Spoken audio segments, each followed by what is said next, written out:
How's it going, everybody? Welcome back to Emerald City Hockey Post Game Live, and definitely an emphasis on the post, RJ, because in this one, the iron was rung quite a few times.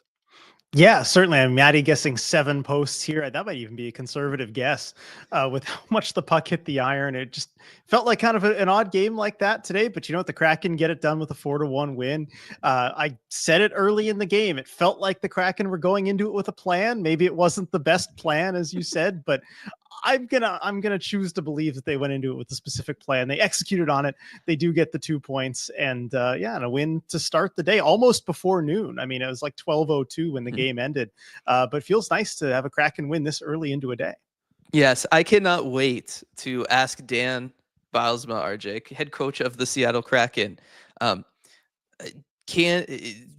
you planning on taking 3 first period penalties? Was that playing to a plan? Well, look, he'd never admit to it. Even if that was the plan, which maybe it was. I think it might have been, but he would never admit to it. Can't wait. I just love to see a coach's face being asked that question. It'd be so funny. You know who I like, kind of ironically, who would actually give a really good answer to that, like a funny answer, and could take it in stride if they're in a good mood? John Tortorella. I was going to say Torts. That'd be the guy. Yep. I'd love to see you ask him that. Yeah. Yeah, that would be a lot of fun. He's always been extremely nice to me. I don't know what everybody else is talking about. But yes, good 4-1 win for the Kraken there. They're able to take care of things against the Flyers. And look, we talked about it after last game, right?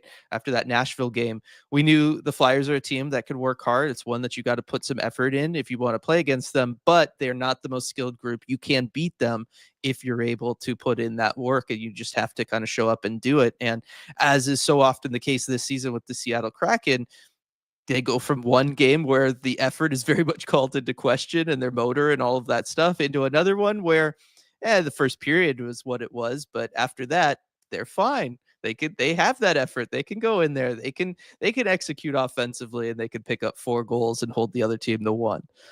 Yeah, this felt very much like Kraken hockey, that you kind of have the seesaw effort and no effort from game to game. You had that. You had kind of a poor start in the first period, but as usual, if the team you're playing against can't really make you pay for it, they're not skilled enough to do that, like this Flyers team, you're just inevitably going to rebound later in the game, because that's just what you do. This Kraken team kind of picks it up as the game goes along. They find their footing, and usually it takes goaltending too. It takes a good goaltending performance early to give the Kraken the opportunity to find their footing. We've got that a ton from Joey Decord this season, but now they get it from Philip Grubauer. Yes, and we'll definitely talk about Philip Grubauer's performance, as well as get to the super chat there from Light in just a moment. But we've got to thank Queen Anne Beer Hall for sponsoring the post-game show, as they always do. RJ, do you have the dates up this morning for our watch parties there? Yes, we got the dates up. So it's the month March. That's what month it is. That's the one thing I'm missing. March 19th, 6:30 p.m. for that game against the Minnesota Wild. And that'll be at Queen Anne Beer Hall, so the location in Queen Anne. And then Wednesday, April 2nd, 7:30 p.m. start time. So a late one there for the game at Vancouver. And that one will be at Moss Bay Hall in Kirkland on the east side. Yep, can't wait for those. Should be a lot of fun, and be able to watch games hopefully similar to the one that we saw today with everybody. And it was great to watch this morning's game with all of our wonderful patrons over at patreon.com/Emerald City Hockey. Light here with the super chat to kick us off, RJ. Shane with 16 minutes of ice time. Maddie tying last season's goal total. Good game overall. Again, as we really transition now officially after the trade deadline yesterday, RJ, into watching the young kids develop and focusing on them, this was a really good start to that watch, with Maddie picking up a pair of points, a goal and an assist, and then Shane getting all of that ice time, particularly at 5-on-5, where he was second on the team. You looked it up in 5-on-5 ice time. That's huge. I love that for Shane Wright. And it was pointed out that even given all of the special teams time in this game, especially on the PK, that Shane's ice time was still, over 16 minutes. And so that points to a lot of 5-on-5 ice time. And this is what I wanted to see. I was hoping that maybe it would just come post trade deadline, that you start to make that shift to give him a little bit more opportunity, especially against a team like Philly. Not a good team. There's nobody you really need to protect him from or shelter him from. You can give him more opportunities there. And I'm so happy to see it. And then then with Matty Beniers just looking fantastic. And even aside from the points, I mean, that really long offensive zone shift he had, minute and a half or so with his line, just cycling around the zone, moving around, creating chances. Love to see that from him. Love to see it from that line as a whole. They've been doing that the last couple of months. And so just great stuff from the young guys. And that's what we're looking for more than anything else. Definitely, definitely. I mean, again, the tone really changed for this game. I talked about it on the live game commentary with that one really long shift that the Matty Beniers line was able to kick off, right? Matty Beniers, Capo Caco, Jaden Schwartz, they were out there, I believe, with the Montour defensive pairing, and they were able to have like a minute of offensive zone time at a point in a game where the game was tied, right? This was after Ty Cartier got the game tying goal and kind of kicked things off in that regard, but it was still very much kind of back and forth, up in the air. Who's going to go out and really seize this game? This game is up for grabs still. Who's going to go and do it? And I really felt like that Matty Beniers line and that shift that they had, and really it was a full 5-man unit shift from the Kraken, was the point in the game where even though they don't score on that, the momentum really kind of swung into the Kraken's favor, and they were able to carry that forward and then eventually pick up a couple goals not that long after that. Yeah, 2 goals that basically followed almost immediately from it. And I think that had something to do with that shift. For sure. Gonna just kind of like speed run all the Gru comments, and we can get into the conversation around Philip Grubauer making his first start since being back from Coachella Valley. But Jeremy, so happy for Gru, got to feel good for him. Lots of people being happy. Zach, so happy for Gru. Sad goaltenders make me sad. Laura, was that goal support for Gru? Ending soon as Attaboy Gru. Lots of stuff in here. Amy, so happy for Gru. It seemed like the guys were happy for him too. Big hugs and smiles. Everybody there. Feeling good for Philip Grubauer, RJ, and they should, because not only is he making that first start after coming back, but it was a good start.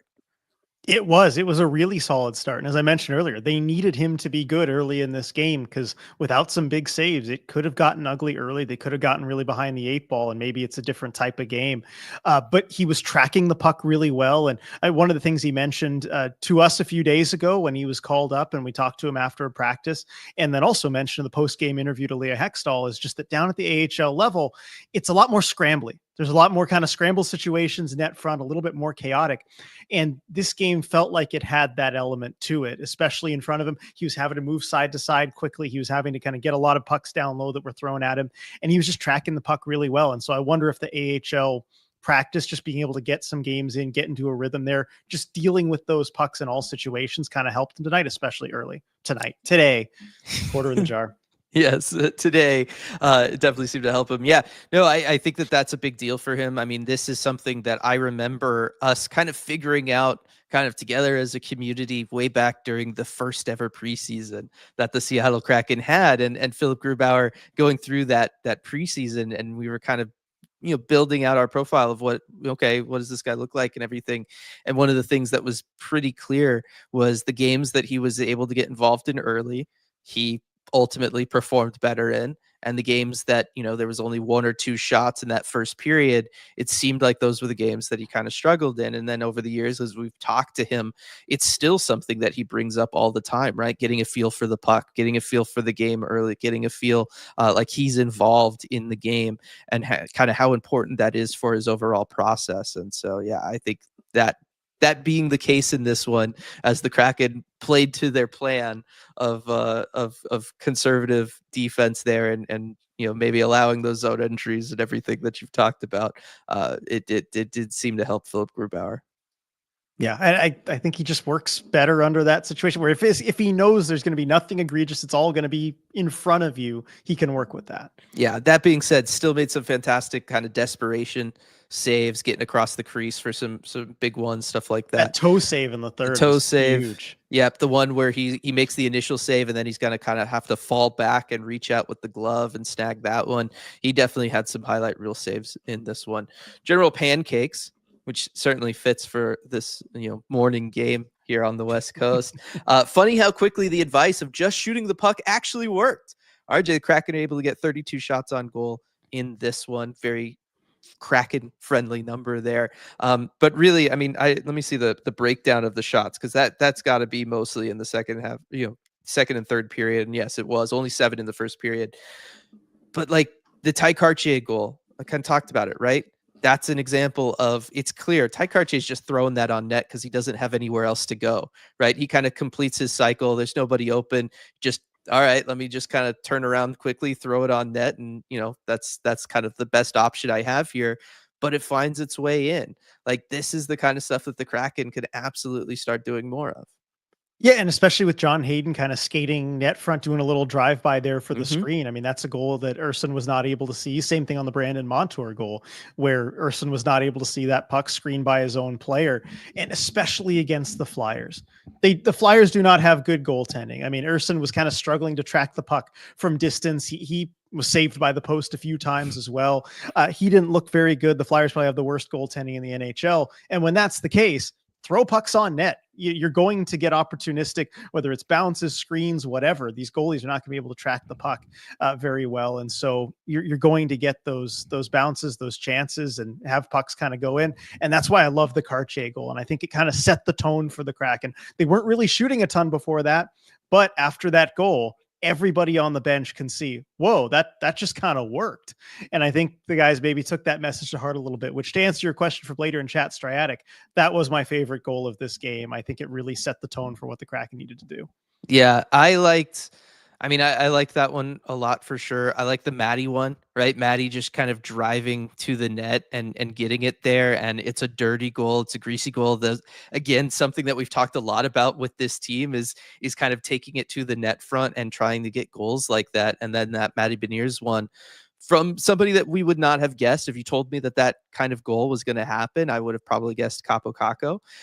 But it comes from Matty Beniers, and I think that that's important. And it's important that he got that goal. You saw how fired up he was that he got that goal, and hopefully that kind of contributes to him working that into his play a little bit more frequently. So I think I'd have to go with that one. Honorable mention, the Brandon Montour one, just because of Arison's beautiful stare down of his own player for the screen. That was Deserved, definitely very deserved. deserved. Hopping into that lane, screening your own goalie, and making it impossible for him, for sure. Yep. Definitely liked that one. It'll be one that I'll remember. Autumn in here, disappointing we couldn't come through with a loss. All about the tank job and starting fresh with a new regime. Good to see Maddie play well, though. I mean, I think this is part of it, right? The Kraken have, I believe, a fairly difficult strength of schedule down the stretch, right? Or maybe that's just at the very tail end. They have They have one. the third hardest remaining schedule, according to Tankathon here, as far as just strength of opponent. So it is pretty hard down the stretch. They don't have a lot of truly easy games left. This was one of them, but they Yes. get this one out of the way, and so they have the third hardest going forward. Right. And so the losses are going to happen just because, like, they are. You're going to be playing good teams. You're going to be playing teams that just loaded up for playoff runs. You just sold off, right? Like, the losses are going to come. So if your team tank, they're coming, right? I think, though, that there's still room to celebrate games like this, and particularly the performances from the young players like a Maddie, like a Shane Wright, like a Capo Caco, Riker Evans, all of that kind of stuff, because the back half of this year, as we've talked about, right? We all want to see them develop and grow. It is important still that they're building confidence, right? They still need to perform well. They still need to have moments like what I was just talking about with Maddie driving to the net, getting rewarded with that goal. And yes, if that means that they beat the bad teams left on their schedule down the stretch, that's a price worth paying for the overall development, confidence, and growth of these young players. Yeah, as long as you don't do it too much, or but You don't I have that think it is. many options left. So, like, because it's a tough No, schedule. that's exactly. So I think it'll be fine, going forward. But yeah, it's different if this is a 2-1 win where the young guys don't play well, and Grubauer plays lights out and Jaden Schwartz gets the 2 goals, and you feel like those guys aren't really growing. But this was a good one for the young guys today, especially with Shane getting the opportunity in that ice time that he did. I'll take that trade, even though.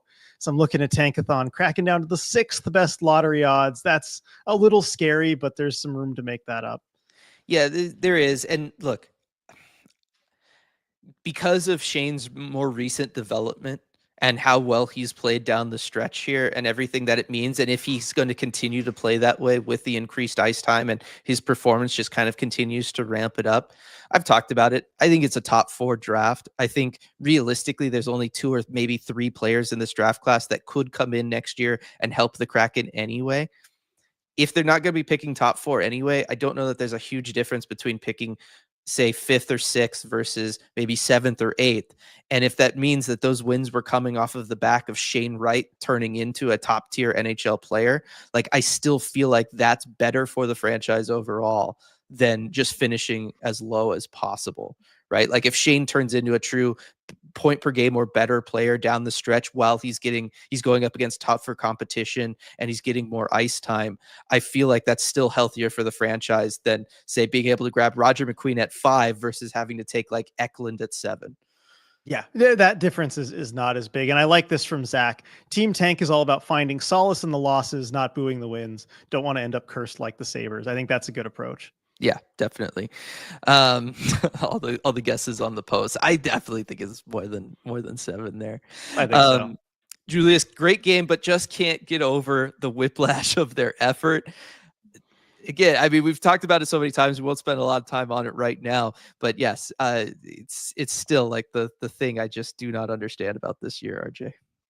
Yeah, they've been consistent about that, I guess, consistent about the inconsistency. Like it felt like after that game against Nashville, especially against a weak opponent, they were probably due for a good effort, and they bring it. So, yep.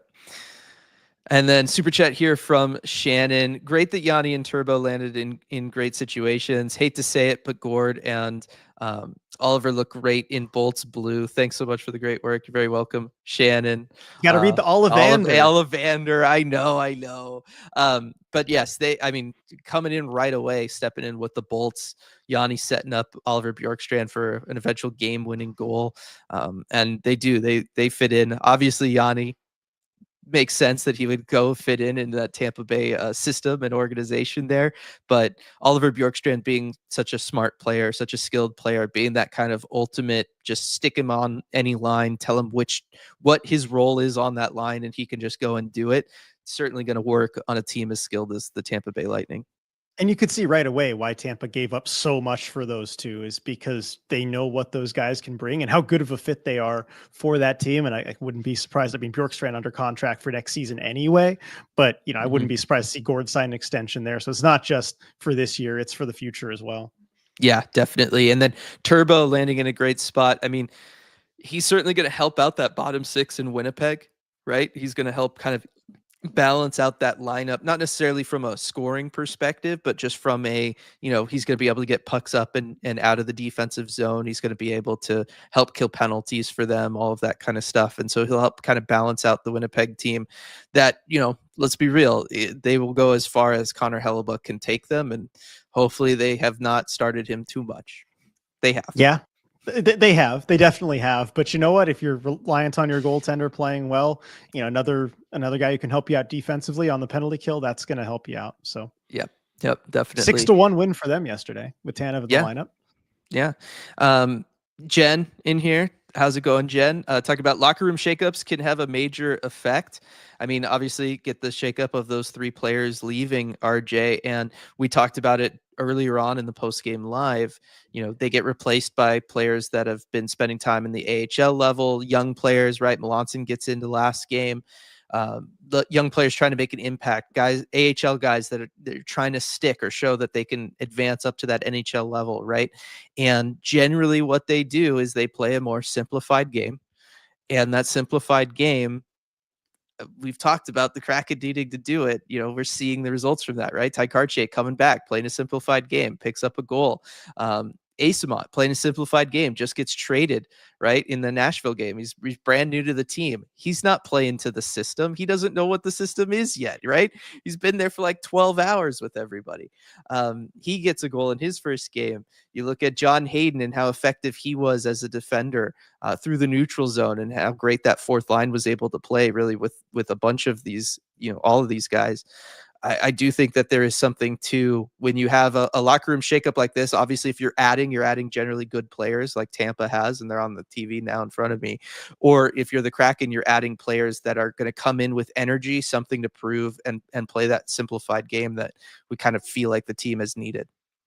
Yeah, and I think that kind of thing can help you too. And it takes some of the pressure off, I think, after the trade deadline, where certain guys, that maybe were in rumors and all that stuff, they don't have to worry about getting dealt anymore, moving their whole lives. I think the trade deadline, especially for selling teams, just kind of takes the pressure off of everybody. Yeah, definitely.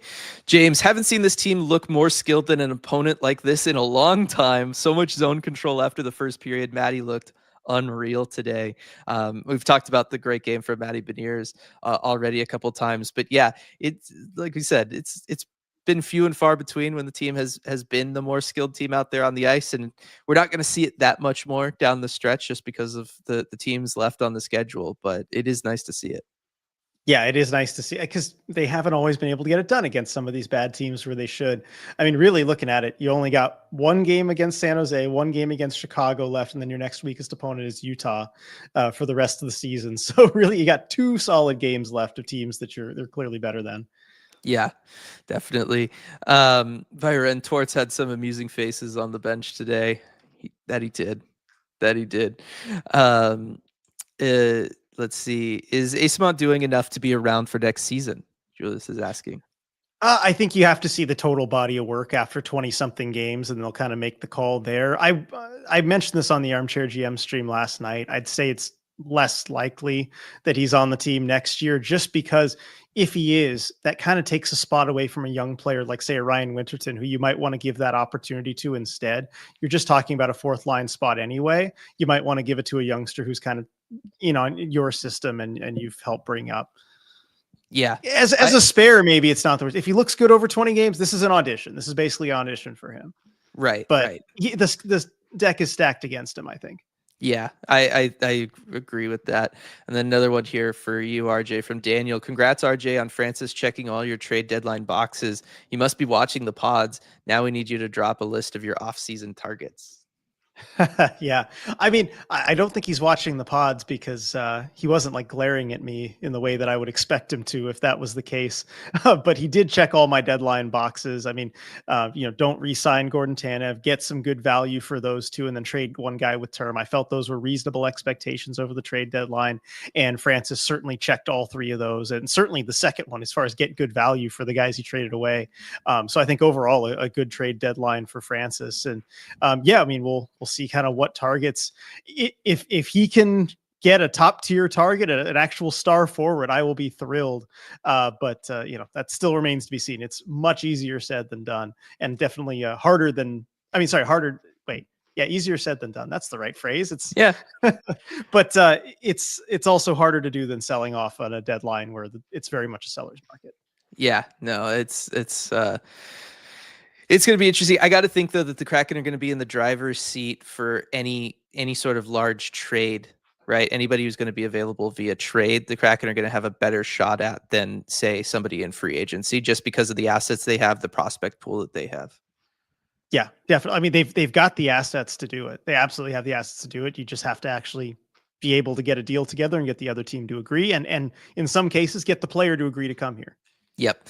And then we'll just kind of go back to back with questions from Daniel here. Are you worried Gru might play his way out of a buyout? Not at all.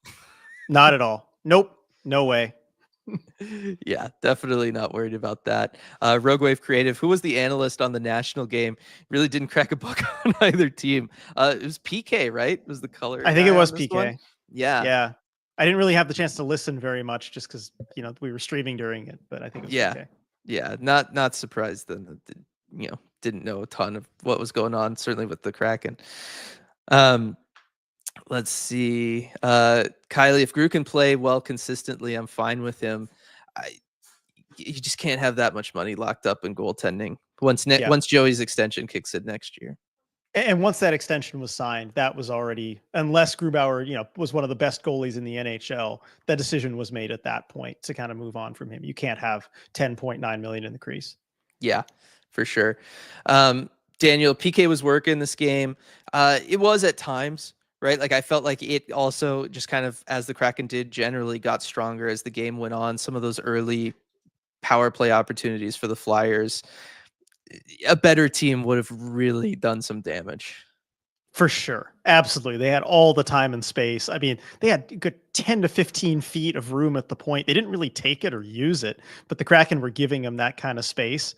And yeah, a better team puts it away, probably gets 2 or 3 goals early on. Yeah. Lindsay, Do you think Grubauer has any trade value to a team with cap space in need of a goalie, or is a buyout inevitable? Broadcast was talking about him being back next year as a backup. Again, probably not doing a lot of research there on the goalie situation. Yeah, exactly. And no, he has significant negative value as a trade asset. You would have to attach the equivalent of multiple first round picks to get rid of that contract, even with some money retained. I mean, he is one of the biggest negative assets in the league. Yeah, and we were talking about him and kind of the scenarios for him next season on the live game commentary, and we both agreed, right? As far as where we see him next year, it's because of the buyout. He'll be on a very cheap deal, maybe even league minimum deal next year, and then he can go into a training camp and compete for a backup spot, right? Like he might even, start training camp in the driver's seat for a backup spot, depending on what team it is. But that very much kind of feels like where things are going with him.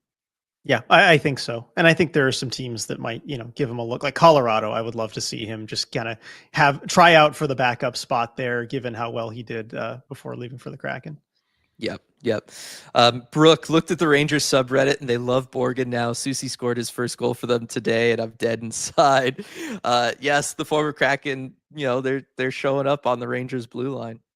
They are, and I'm happy that Borgen has Susie back. I know he doesn't like his game or his attitude, but I still think the two of them will enjoy being together in New York. It's great to see them reunited, and I can only just feel happy for them. I know it's not in Seattle, but I just hope Will Borgen and Carson Susie have fun.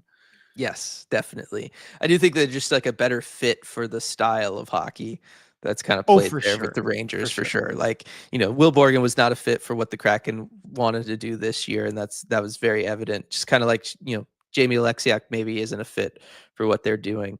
But yeah. Let's see. Viren, I'd be wary of extrapolating it worked against Flyers goaltending. It'll work against everyone. No, you have a higher percentage chance of it working against the Flyers, but I do think in general, we talked about it during the live game commentary, right? This team needs to shoot the puck more. Like, you just have to shoot the puck more. You don't have to go all insane. Everybody needs to be volume shooters with like 400 shots on goal every year. But you do need to shoot the puck more. And there are plenty, you need to shoot the puck more. You need to get bodies in net front for while you're shooting puck more, right? All of that kind of stuff. It all kind of feeds off of itself. Yeah, and when you don't have skilled finishers who play forward, getting pucks to the net with traffic is kind of your only way to, over a large sample size, reliably generate some offense. That's just kind of the reality the Kraken have given their roster. If you don't throw those pucks on net, the forwards you have aren't going to create goals out of, not great chances. So you kind of need to play that way. Yep. And from Rogue Wave Creative, Philly has to be the only team in hockey with 2 Russian goalies, and they're both not very good. Kind of figure that one out. Brooks, Stevie haters stay mad. Chandler Stevenson in this one, RJ, like he stepped up the one time on the PK. He's able to get the breakaway. He's able to score. It was a nice goal. You broke it down very well in live game commentary. I'll kind of let you do it again on here. But there's just so many times where I watch him and almost exclusively in the defensive zone, whether it's 5-on-5 or on the PK, and it's just it's a really tough watch. Yeah, I mean, defensively, look, we know he's not good defensively, but he does step up on the PK and intercept a pass and score in this one. And I was impressed by that play too, because he's got a breakaway coming in, but the puck wouldn't really settle for him. If you look closely, the puck's up on its edge and rolling around and everything. And he does find a way to settle it down right before releasing it and able to get it top corner. And especially, I think a lot of guys would maybe try a little harder to kind of settle that puck down, almost try and slap it down a little bit. But Stevenson doesn't panic and just kind of waits for it to settle on him before shooting it, and perfect shot kind of right under the bar there, high blocker side. And so I was impressed by that play from Stevenson. It does feel like he's kind of automatic on those breakaways. Doesn't always look pretty. Sometimes he'll even shoot it right at the goalie's glove where it'll hit the goalie's glove but go in. That's happened to him before this season, but for one reason or another, he is just automatic. And so we talked about maybe him being a shootout shooter. He hasn't taken a shootout attempt for the Kraken this season, but I wouldn't mind seeing it next shootout they get in. Yeah, I wouldn't either. And I think it was a comment from Zach in the live game commentary that was kind of like, the timing that he uses when he takes a shot is so interesting because sometimes he's off his back foot, or it's just for whatever reason, it doesn't really it doesn't match what most NHL players do as far as when in the process he goes for the shot and he has a quick release, so he's able to kind of then mix it up. And I commented at the time, and I'll reiterate it here. There have been quite a few times where we've seen him score goals live in person, and it just doesn't feel like something feels off about it. And it's not necessarily because like he's doing anything wrong. It's just because, yeah, his rhythm doesn't match the rhythm of a lot of other, or really everybody else in the NHL when it comes to him shooting with speed, right? In these breakaway situations when he's coming in, maybe one-on-one. But when he shoots with speed, he does not kind of match the rhythm that you normally see. And so it kind of has this weird like uncanny valley look to it where it just feels off, but you couldn't really say why. Yeah, and Rogue Wave saying Stevenson shoots like he's playing street hockey, which isn't a bad thing. I think it throws off Yeah. the goalie, but I mean that's a good way of thinking about it. Yeah, I do like that. I do like that.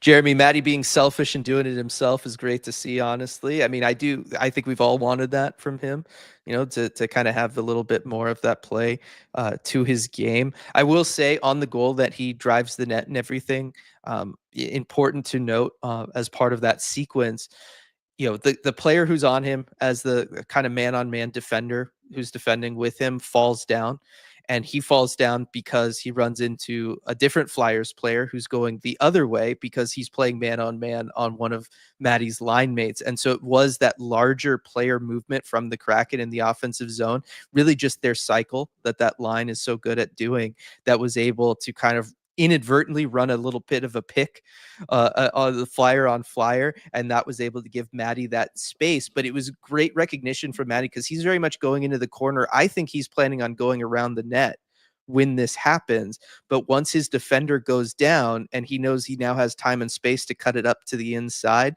and there really wasn't any Flyers net front either that he was going to have to worry about, I think he made a great adjustment there. And this is where I think Matty, kind of becoming a better player offensively, recognizes this, but he makes that decision to, instead of just kind of going around the back of the net, cut to the middle, see what can happen, and obviously he gets a goal out of it. Yeah, and I think he did kind of adjust on the fly there, knowing he has a little bit more time and space than he initially thought. And that's one of those heads up plays by Matty Beniers that when he feels the confidence, when the confidence mixes with the hockey smarts that he has, it can result in good things. It's just you need the confidence to be there, because that's the kind of thing, when if he's on a schneid, if he's gone 15 games, 20 games without a goal or something, he's not going to do that. Yeah, definitely. Zoe, good effort, but we still need to see consistency. I need to see them do this at least 3 games in a row. I mean, that is certainly the lesson that we've learned, you know, from coming back from the Four Nations face-off, right? They play a good game in Florida, good game in Tampa. The real stinker in St. Louis. Yeah, it's really been difficult for them to put together 3 games in a row. Yeah, no, I don't think we can expect that at this point. Honestly, I'm sorry, but I don't really expect this to last more than 24 hours, given they play the Capitals tomorrow on a second half of a back-to-back, and they haven't won the second half of a back-to-back this season. Yeah. I'm kind of with you there. I'm with you there for sure. Rograve Creative Turbo played well last night on the good on the PK. Yeah, he's gonna fit right in Winnipeg for sure. Oh, for sure. Yeah. Jen Melanson looked great in his first game. He wanted to get noticed, and he got noticed. I do think he put together a strong game there.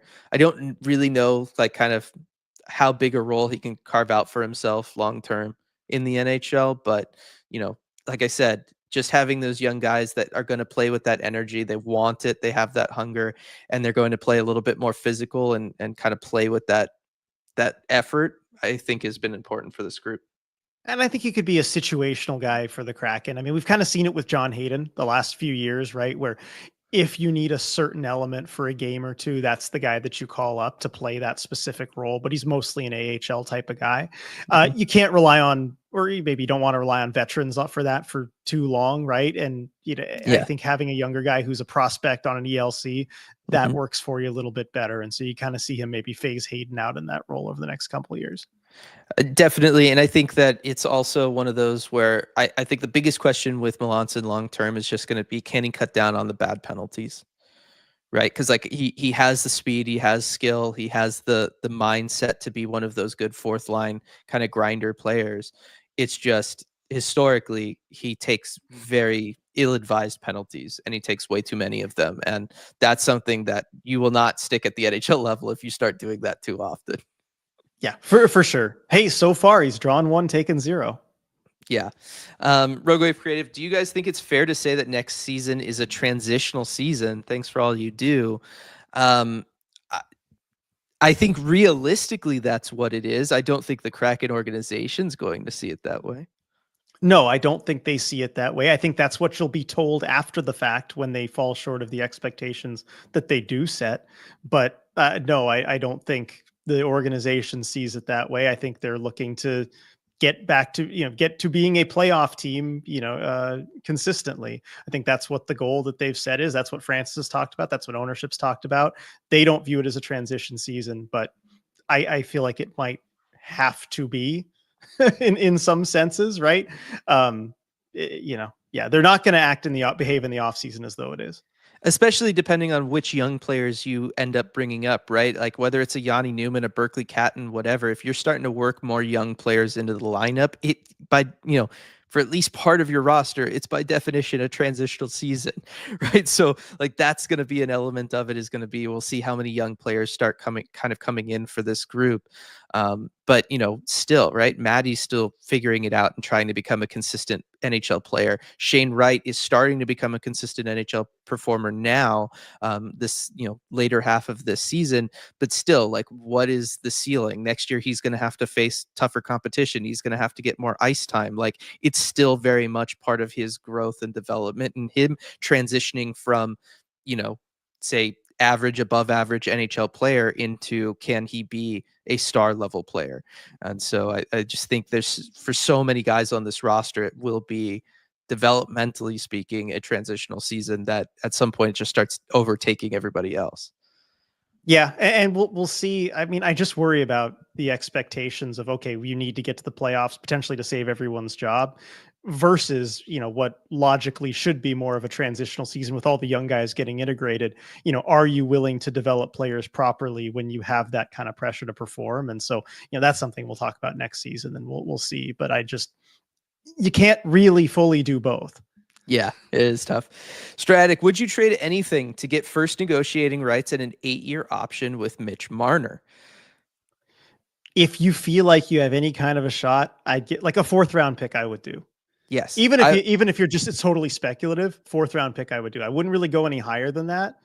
But also the 8-year option you can't have, because you need him to be on the roster at the deadline. So the Leafs are the only team that can offer him that 8th year. But as far as the early negotiating rights, if it's clear he's not going back to Toronto, I don't know, I'd throw a 4th round pick. It also is, maybe good for optics. It shows even if you don't get him, it kind of shows you're serious about such things. Yeah. I guess we don't really see sign-in trades that often, the NHL, do we? No, I mean, we did see one yesterday, but we don't see that very often. No, but I wonder if you could do that. But just to get the 8th year, it could be. Yeah, could but be. I mean, what are the odds Marner gets all the way to, like, a few days before July 1st? He's almost gotten there. We can hear offers from every team, and then chooses to not hit free agency to sign an 8-year deal with Seattle. Yeah. It'd be, yeah. If you've gotten that far, you're getting to July 1st and you hear what everyone has to offer. Or if you're signing with somebody else, it's not Seattle. Yeah, I'm kind of with you there. Christian, 4 years in, and what is the Kraken's identity? Do they have an identity? What should their identity be? I mean, this is a larger kind of topic. It's something that we've been talking about. Kind of the deep dive that we recorded separately was a lot about this, and about them needing to figure it out. I think right now it's fair to say that, yeah, they don't really have much of an identity from an organizational standpoint or a play style standpoint, because I think that those are two different things. It's important to have an identity really for both, but I do think that there is a distinction there between the two. Yeah, I agree. I think there is a distinction, but I don't think the Kraken have an identity for either of those two. They went into the season trying to play a certain way, realized that it wasn't going to work. They didn't have the players to run it. Haven't really been able to find anything else consistently there. And you went into the season, thinking you're in win now mode and let's go, and it's playoffs or bust. And that clearly hasn't worked. And so you've kind of tried to, pivot what you said you were going to do. Now all of a sudden it's a transitional season, and, next year is the year you're going for it. So there is no identity whatsoever in either of those respects.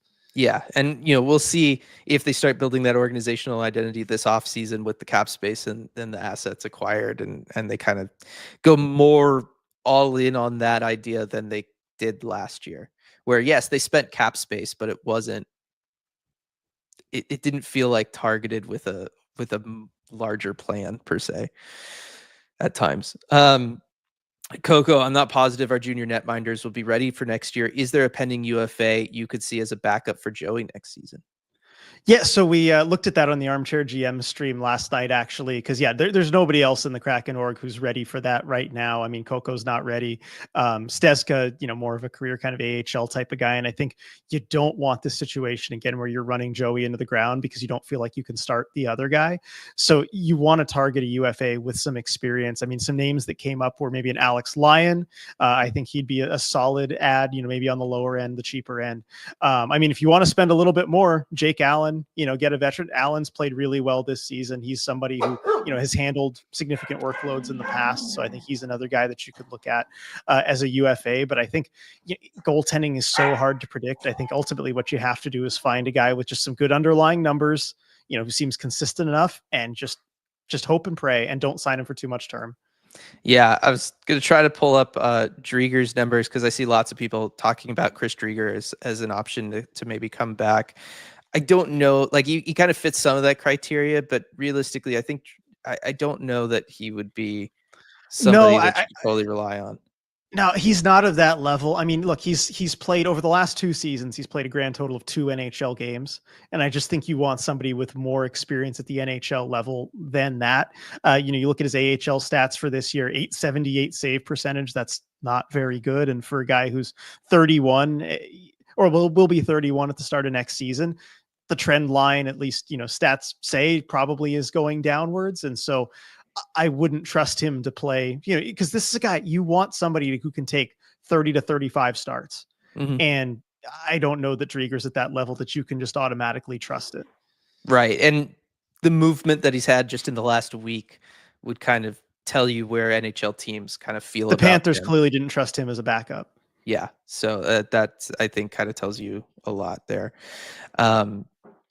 Let's see. Zach saying, if you trade for the rights and can't sign someone, does it show that you're trying, or does it make you look undesirable? Yeah. I think on a player like Martin, look, on a star player like that, I think it shows that you're trying more than looking undesirable in that particular situation. Yes, I trade agree. for the signing rights to like a mid-tier guy and he still doesn't sign with you, then maybe it looks bad. But for Martin, it just shows you're shooting your shot. Yeah. Yeah. What was that? And Jen saying hi, Afra. Yes, it was Afra. Afra is like half on my lap right now. And yeah, she heard something and gave a quick bark there. Well, Daniel Allen. I'd love Jake Allen. I mean, Allen would like Allen. That makes sense. Gotta hang together. Lindsey Martin Jones, come on down, JK, but I'll always remember him fondly leading us to the playoff run. Yeah, good times there with Martin Jones. I've got a lot of good memories of Martin Jones, whether it be as a Shark or a Kraken, and I'll just kind of try and ignore the bad ones. Yep. Mostly as a Shark. Yes. The Kraken, I know he didn't end the season that well, but it was fine because Grubauer was catching fire. It was good. Yeah. And Zoe, ask Canes fans how they feel about trading to sign a player, lol. Yeah. Well, yeah. I mean, giving up some more assets than that. A 4th rounder to talk to a guy for an extra 2 days is fine. Yes. And you're not doing it like right before a deadline where then you're kind of stuck without the player for a postseason run that you kind of need this year.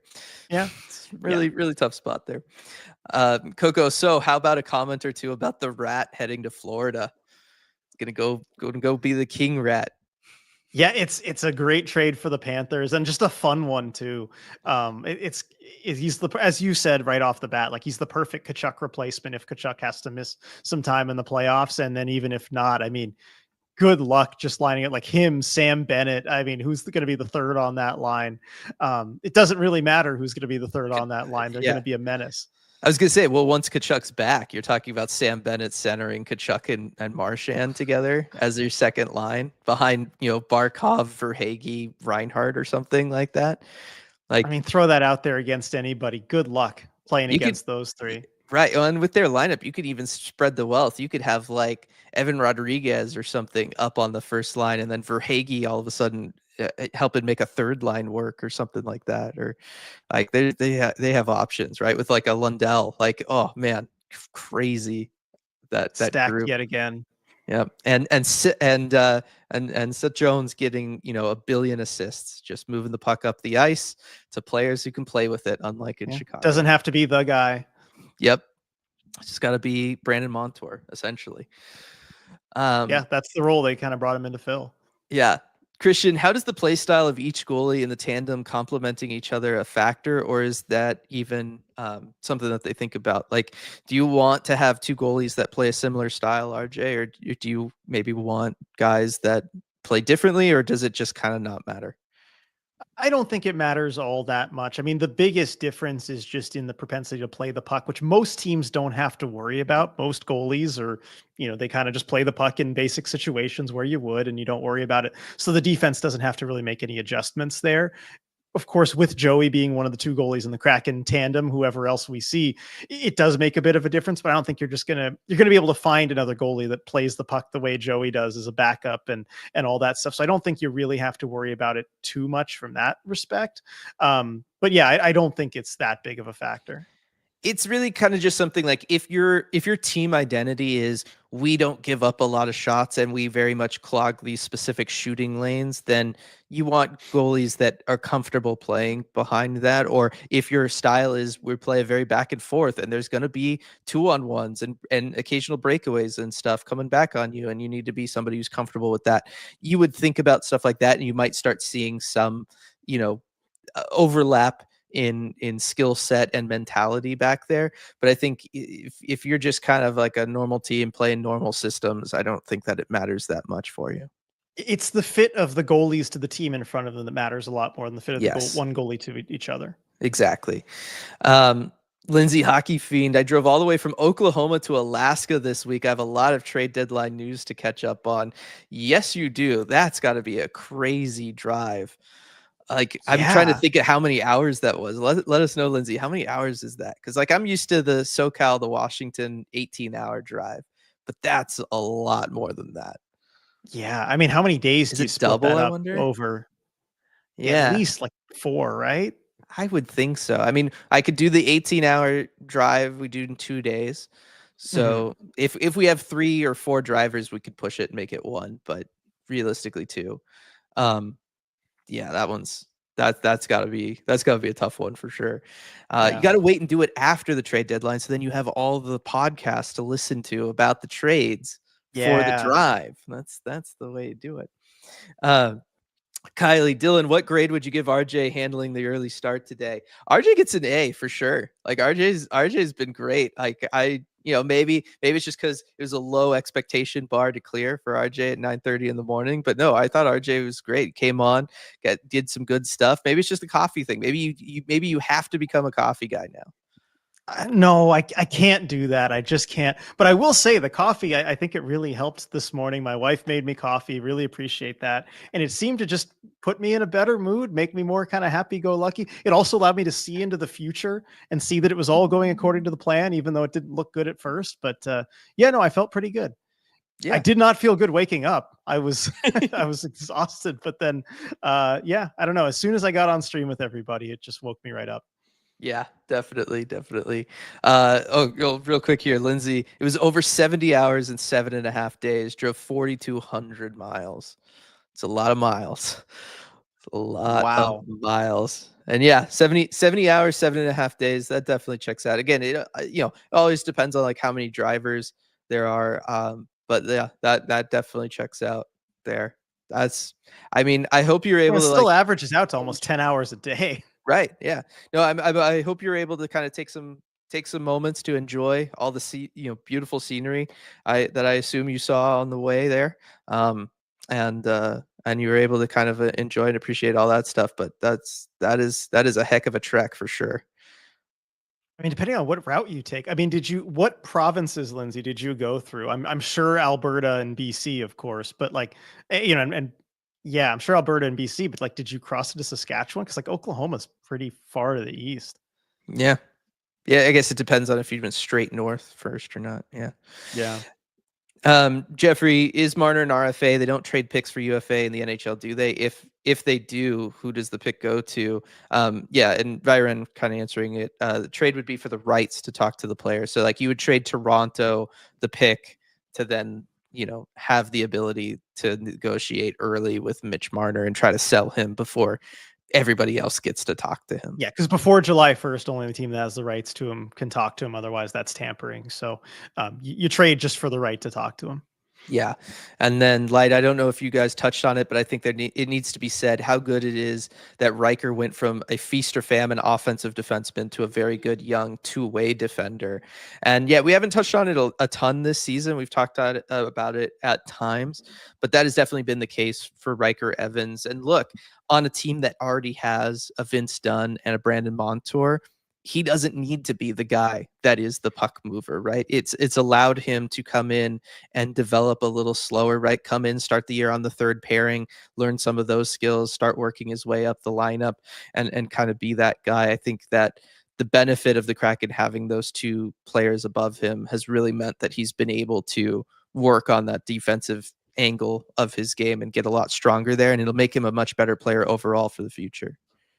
Yeah, agreed. And I think one thing that the Montour signing does allow you to do is really kind of ease Riker in, but also with Dunn missing time, it allows you to do a little bit of both. And I Mm-hmm. think later on this season, they've that's one of those things we talk about Maddie and Shane and Capo Caco and kind of how they're progressing and what we're seeing from them game to game. But Riker Evans is also getting some really valuable reps here down the stretch. We don't notice him as much because he's not a forward. He's not scoring as much as those other guys, but he is kind of trying to round his game out a little bit, and especially bouncing back from a rough game against Nashville. Like I thought he was pretty bad in that Nashville game, but looked a lot better today. Definitely. Christian Aska, did you have a late beer league game last night?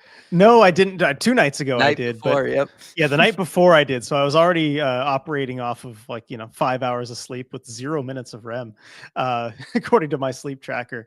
But no, it was just, I think it was all the trade deadline stuff and the armchair GM stream. I had dreams about Kraken roster moves and off-season stuff and Ron Francis and all that. So I couldn't get a sound sleep. That's what it was.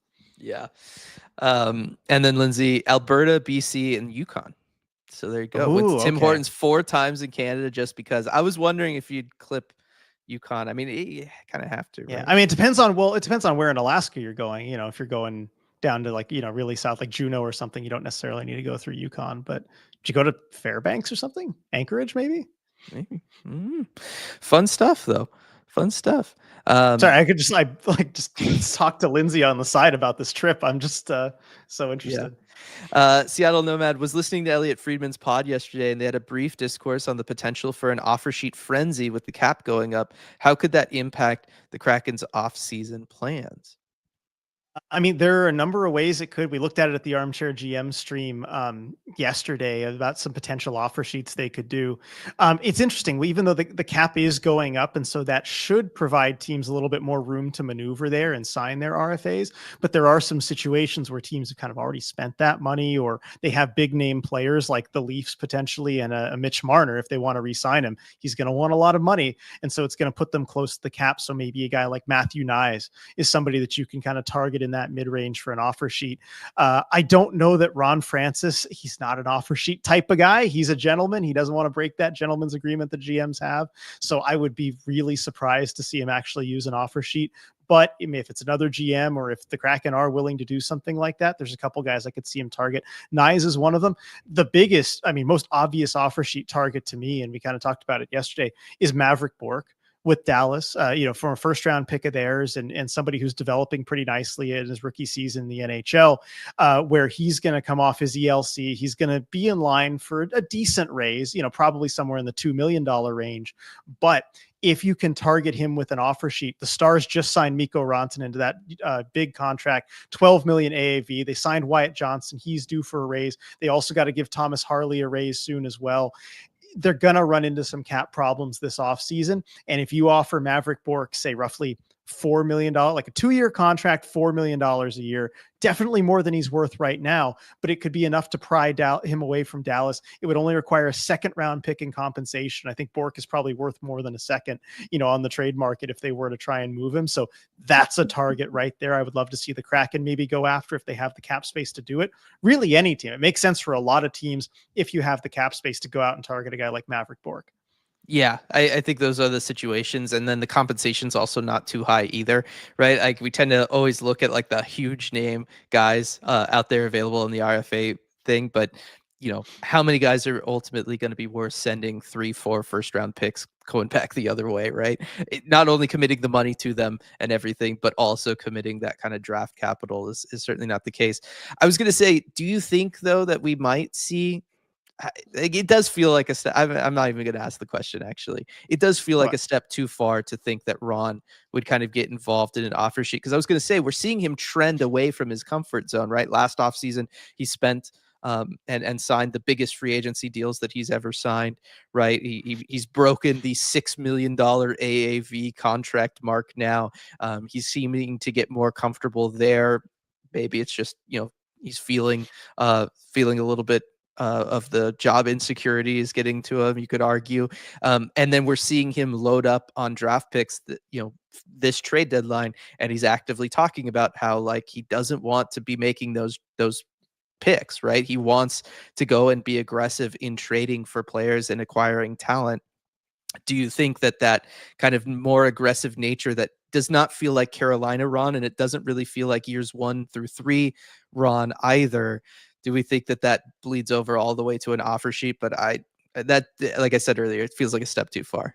Exactly. I think that's still a bridge too far for Ron Francis. I just don't think I can't see. I'd be happy to be proven wrong, but I can't imagine that he would do it. And I think he was asked about offer sheets when we He talked was, to yeah. him yesterday. And so I'm trying to pull up his answer here.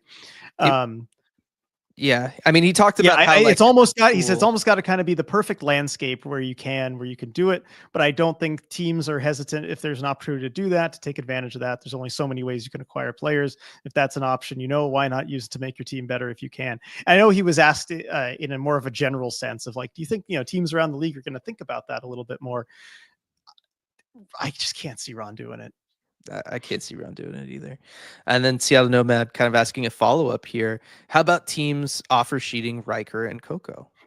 I don't see that How about happening just Kako? because Kako. Just because the Kraken have the cap space and flexibility to match any offer that would come in. And I think teams know that, look, you only sign an offer sheet and you only go out and do that if you think there's a realistic chance, a very real chance that you could actually get the player. And there'd be no chance they could do it. The Kraken would match anything that you would throw at them offer sheet wise, unless it was something just so high and so unwise that, that you shouldn't be signing that deal, that offer Yes. sheet to try and get the player. So no, I don't think there's any risk of that. It's just going to be targeting cap strap teams. Yeah, the only scenario I could see is if like there's a team out there that really believes Riker Evans can be like a Vince Dunn level player, and like the only thing standing in his way is the fact that Riker Evans is stuck behind Vince Dunn and Brandon Montour, and they need that, and so like they go out there and do that, but that doesn't exist. Like that no, I don't think a team is really looking at that scenario like that. But like that's like again, it's a mental exercise. I'm trying to think of how it could happen. That would be the only scenario I could see it happening. Yeah, I guess so. But then you get into an offer of like, okay, what, 5 years times 7 7. mil, 7 mil, but then it's a first, second, and third that you're giving up for Riker Evans, Yeah, plus you're no, you're not overpaying doing it. him. It's not No. happening. It's not happening. Do you think we see extensions for them before free agency because that cap space might disappear real fast from via Ren? I think so. I mean, I think they're going to try and work out some extensions before free agency starts. You kind of know how much money you have to deal with. I don't think they're going to want to let those linger into the summer, but maybe, I don't know, other teams will sometimes just leave it. They'll go do their plans and then leave what money they have left for the RFAs and be like, hey, you're signing for this. The problem is, with arb rates, especially if the Kraken really try and kind of hardball those guys. Capo Caco does have arbitration rights, and so that kind of throws a wrench in the situation. And so I don't believe Evans does, if I'm looking at it. No, he does not have arb rights. So Yeah. maybe Evans you could play hardball with a little bit, but that's no way to get a long-term deal done where you lock him in at a good price. That's, just a bridge deal that you're going to end up having to pay more on later. Yeah, I would not recommend going to arbitration with Cabo Kako. I got to imagine that there's Yeah, and different Ron things said, yeah, there. they're going to get it done. They will. Right, right. It was just a matter of like, does it happen before or after free agency, right? Because we saw this with Maddie's like extension, right? Like that was pretty late in the summer. Yeah. Summer is a long time when you just say it'll be done this summer. But I think Capo Caco has that kind of timeline built in. Yeah, and as Zach's pointing out too, it's a long off season for the Kraken. It's going to start in April, not June. So, Yeah. I wouldn't be surprised to see an extension get done. Maybe even around playoff time or something. Yeah. To give a little bit of good news there. Yeah, I'm just kind of curious. I got to think. Do you think Ron internally kind of has like two offers for both of them? That's like the bridge deal and then the longer term deal, and it's just a matter of like kind of which one the players are interested in. I would think so, and I would hope that he's prepared for both eventualities. I'm sure. I mean, as a GM, that's his job to be prepared. So I'm sure he's kind of has two different looks, but I'm sure there's one he'd probably prefer. For each guy, I would imagine it's probably the long term option. But yeah, it all depends. I think Kako has a little bit more say in what the term is because he's got those arb rights. Yeah, and I got to imagine if you're Capo Caco, you want a bridge deal. Like, it just feels like that's on more yourself. kind of right for him. Yeah, and then we'll see kind of the way things are. Let's see. Do you think the Kraken extend Asamont? We kind of talked about it earlier. No, it feels very much like he was just a player to make things work from this trade, and then that's a spot that makes more sense to potentially have a young guy from CV come up into a Ryan Winterton, somebody like that. Exactly. And then Fire asked, the Blues offer sheets were later in the summer, right? Yeah, they were in August. I think they were like the middle of August. Yeah. And then we can end on this one from CJ. What Kraken prospects, ELCs, do you see coming in the next few months? Do you mean like as far as signing the players to ELCs who haven't been signed yet? It's not a huge list. I mean, it's basically what it would be the 22 draft class guys that haven't signed that you want to keep in the organization, which is not a lot of guys. No, it's not too many. I'm trying to look at like who's on the reserve list. That's won't let me sort by like age here or whatever, whether they're unsigned or not. Yeah. They don't have a ton of players in the NCAA either that would be on maybe a different timeline there. So I don't know that we really see much action in terms of that. Yeah, Loshko and Hamill and Janica, Byron says. Yeah. So I guess those would make sense. Yeah. Certainly the first two. Yeah. So we'll see who they end up, what they end up doing. I got to imagine you could get it's an ELC. Like as long as you want the player, that's all it is. Like there's no negotiating there basically. So yep. Should be good. Want to say thanks to everybody for joining us for this Emerald City Hockey post game live. Want to thank the people who double dipped with us there for the Patreon live game commentary and then joined us here for post game live to talk about this good 4-1 win Kraken had over the Flyers, and then all the other kind of fun Kraken questions that we kind of answered down the stretch there. But really appreciate being able to spend the morning with everybody. Yeah, it was a fun time. And I mean, it's great. It's about 1:12 here. A lot of day left to go and bask in the glow of this Kraken win. Yeah, exactly. I'm excited to go and get some food here. That sounds good. Go get some lunch. Hope everybody has a great rest of your day. One more shout out to Queen Anne Beer Hall for sponsoring post game live as always. Really appreciate that. Excited for the watch parties on April 2nd at Moss Bay Hall and March 19th at Queen Anne Beer Hall. Really looking forward to those, and we'll see you all next time.